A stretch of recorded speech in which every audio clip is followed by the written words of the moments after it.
देख रहे हैं आगरा 24 न्यूज। खेरागढ़ में सैया रोड स्थित प्राचीन देवी मंदिर पर भाजपा नगर मंडल अध्यक्ष कपिल जिंदल की अध्यक्षता में हर घर तिरंगा अभियान को लेकर कार्यशाला आयोजित की गई। कार्यक्रम में मुख्य वक्ता के रूप में जिला उपाध्यक्ष रामकुमार शर्मा उपस्थित रहे। कार्यक्रम का शुभारंभ श्यामा प्रसाद मुखर्जी के चित्र पर दीप प्रज्वलन करके किया। तिरंगा यात्रा कार्यक्रम की सफलता को लेकर कई बिंदुओं पर चर्चा की गई। मुख्य वक्ता ने अपने संबोधन में कार्यकर्ताओं को संगठन के प्रति दृढ़ संकल्प के साथ कार्य करने के लिए प्रेरित किया। यह आयोजन देशभक्ति और राष्ट्रीयता की भावना को बढ़ावा देने के उद्देश्य से किया जा रहा है। कहा कि भाजपा का उद्देश्य देश के प्रत्येक घर पर तिरंगा फहराकर राष्ट्रीयता की भावना को जगाना है। यह आयोजन राष्ट्रीय एकता, अखंडता और सांप्रदायिक सौहार्द का संदेश देने के लिए भी है। कार्यक्रम का संचालन मंडल महामंत्री राहुल गोयल ने किया। इस मौके पर भाजपा के सभी पदाधिकारी और कार्यकर्ताओं की उपस्थिति रही। भारत माता की जय। आज इस घर घर तिरंगा अभियान तिरंगा यात्रा के उपलक्ष्य में हमारे मध्य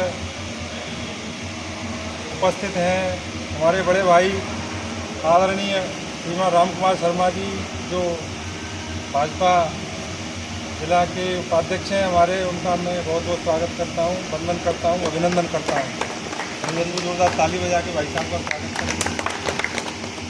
मंच पर उपस्थित है हमारे किसान मोर्चा के श्रीमान देवेंद्र सिकरवार जी, युवा मोर्चा के मंडल अध्यक्ष श्रीमान अरविंद जी, हमारे मंडल में साथी महामंत्री कल्याण सिंह राजपूत जी, हमारे डम्बर सिंह राजपूत जी और हमारे नगला उदैया गांव भाजपा के मुखिया आदरणीय राम बाबू राजपूत जी भाई साहब, हमारे संदीप त्यागी जी, हमारे लावली के श्री कृष्ण माहौर जी, सुमित राजपूत जी का जो अभियान है घर घर तिरंगा अभियान, उसके निमित्त यहाँ पर एकत्रित हुए हैं। और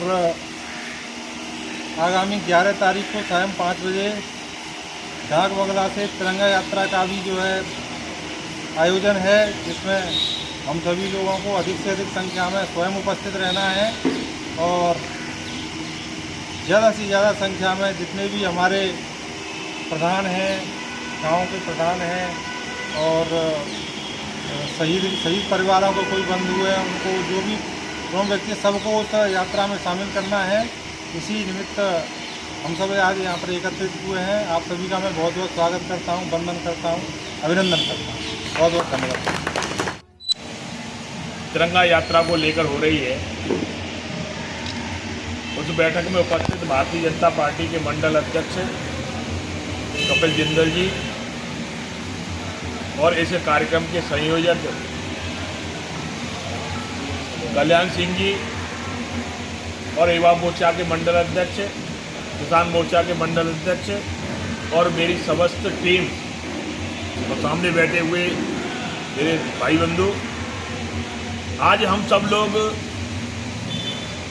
तिरंगा यात्रा को लेकर हर घर तिरंगा कैसे पहुँचे, क्योंकि माननीय प्रधानमंत्री जी का जब से 14 से सरकार आई है, उसके बाद भारतीय जनता पार्टी का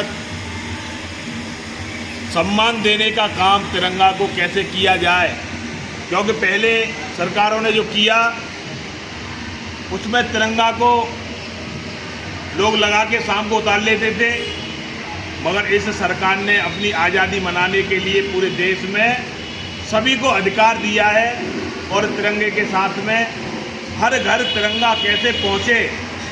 तो गत वर्षों से लगातार भारतीय जनता पार्टी के कार्यकर्ता उस तिरंगा यात्रा को लेकर घर घर लोगों से संपर्क करना, हर सामाजिक संगठन और प्रत्येक व्यक्ति को इससे जोड़ना, कोई भी समाज का हो, देशभक्ति से जोड़ना, क्योंकि इससे 15 अगस्त का जो मतलब है, जो बंटवारा हुआ देश का, जिसे हम विभीषिका के रूप में 14 तारीख को जो मनाते हैं, उसमें जिस तरह से देश का बंटवारा हुआ, इसमें हमारे यहाँ के लगभग 10 लाख लोगों की हत्या की गई, हमारी माताओं बहनों के बलात्कार, लूट, उनके साथ यार कौन कौन से व्यभिचार किए गए, क्योंकि ये देश का बंटवारा ऐसे ही नहीं हुआ। मित्रों, जो कत्लेआम जिस तरह से लोगों ने, जो राजनीतिक लोग थे, उन्होंने जो कत्लेआम कराया, आज हम देश में आज़ादी के साथ जीते जरूर हैं, मगर जिस तरह से जो महिलाओं के उनके साथ जो अत्याचार हुआ, जो विभीषिका के रूप में 14 तारीख को जो मनाते हैं। मित्रों, देश के अंदर जगह जगह तिरंगा यात्राएं निकलेंगी। उन तिरंगा यात्राओं के माध्यम से समाज में जागरण करना, समाज के लोगों को सम्मान देना। हमारी भारतीय जनता पार्टी की सरकार जब सरकार बनी है, जब उनको सम्मान देने का काम भारतीय जनता पार्टी के नेताओं ने किया है। क्योंकि आपने देखा होगा, माननीय अटल जी की सरकार थी, अटल जी की सरकार में कारगिल में युद्ध हुआ, उससे पहले कभी शहीदों के सब घर पर नहीं पहुंचते थे, केवल खबरें पहुंचती थी। मगर मित्रों, भारतीय जनता पार्टी के माननीय अटल बिहारी वाजपेयी जी ने हर घर को पहुंचाने का काम किया, उसके परिवार को सम्मान देने का काम किया, और उसको जीवन कैसे रहे, उसकी जीविका कैसे चले, पेट्रोल पंप भी दिए और उसको गैस एजेंसी भी दी और आर्थिक सहायता भी दी। ये केवल भारतीय जनता पार्टी है। आज मित्रों, मैं कहना चाहता हूँ कि आप सब लोग उन शहीदों के परिवारों में जाकर उनके परिवारों को सम्मान करना, सम्मान में जाकर उनकी माताओं को, उनकी बहनों को, जिन्होंने देश के लिए अपने बेटे को नौछावर किया है, किसी ने अपने नाती को किया है, किसी ने अपने आदमी को किया है, इसलिए हम सबको उसका सम्मान करना है। दूसरा, मैं कहना चाहता हूँ आप सब लोगों से कि हमारी तिरंगा यात्रा समाज के अंदर निकलेगी। लोगों को लगता है कि ये भारतीय जनता पार्टी और सरकार निकाल रही है, ऐसा नहीं लगना चाहिए। ऐसा लगना चाहिए कि हिंदू समाज का प्रत्येक व्यक्ति हर घर में से झंडा लेकर तिरंगा यात्रा निकाल रहा है, देश के लिए आगे बढ़ रहा है, ऐसा लगना चाहिए। क्योंकि जो 11 तारीख को 5 बजे जो तिरंगा यात्रा निकलने वाली है, उस यात्रा में खेरागढ़ की माताएं, बहनें, महिला मोर्चा होंगे, अन्य सामाजिक संगठन होंगे, कोई NGO चलाते होंगे, सभी लोगों के ज्वार के साथ घर में से निकल के उस तिरंगा का मतलब उनकी समझ में आना चाहिए कि ये तिरंगा क्यों चलाया जा रहा है।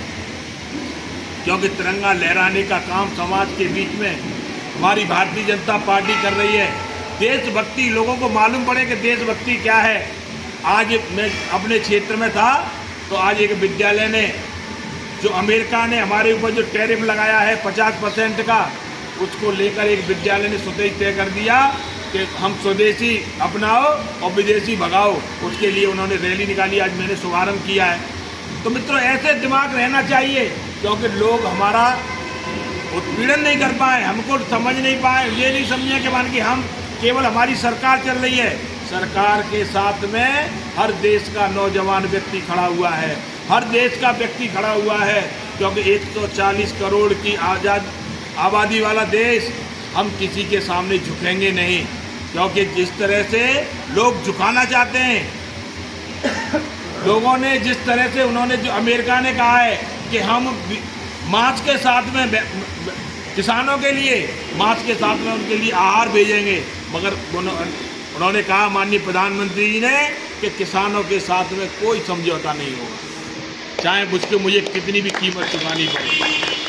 इसलिए मैं आपसे निवेदन करना चाहता हूं कि आपकी टीम तिरंगा यात्रा ढंग से निकले, उस यात्रा में ज़्यादा से ज़्यादा लोग रहें, क्योंकि ये राष्ट्र के लिए समर्पित और राष्ट्र के लिए जो आज़ादी का समय है, जिस तरह से हमने विभीषिका के रूप में अपने देश के नौजवानों को खोआ है, अपनी माता बहनों की इज्जत को खोआ है, तो लोगों को लगना चाहिए कि हमारे देश के अंदर हर ज्वार खड़ा हुआ है, हर व्यक्ति खड़ा हुआ है। अगर आगे भी कोई अगर हिम्मत भी करता है तो उसके जमात उसके साथ खड़ा हुआ है।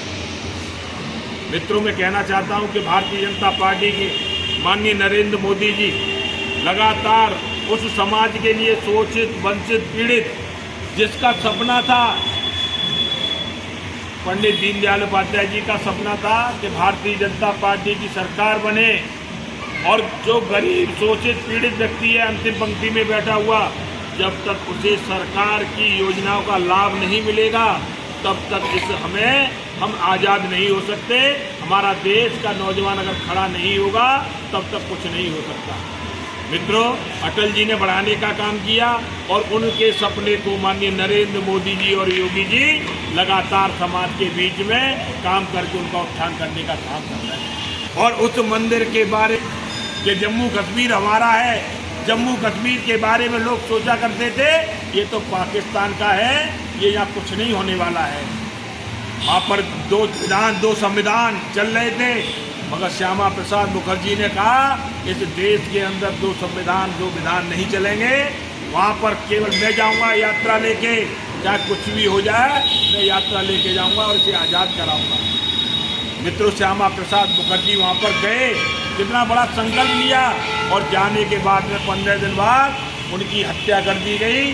और हत्या करने के बाद उसी दिन संकल्प ले लिया भारतीय जनता पार्टी ने कि दो संविधान नहीं चलेंगे।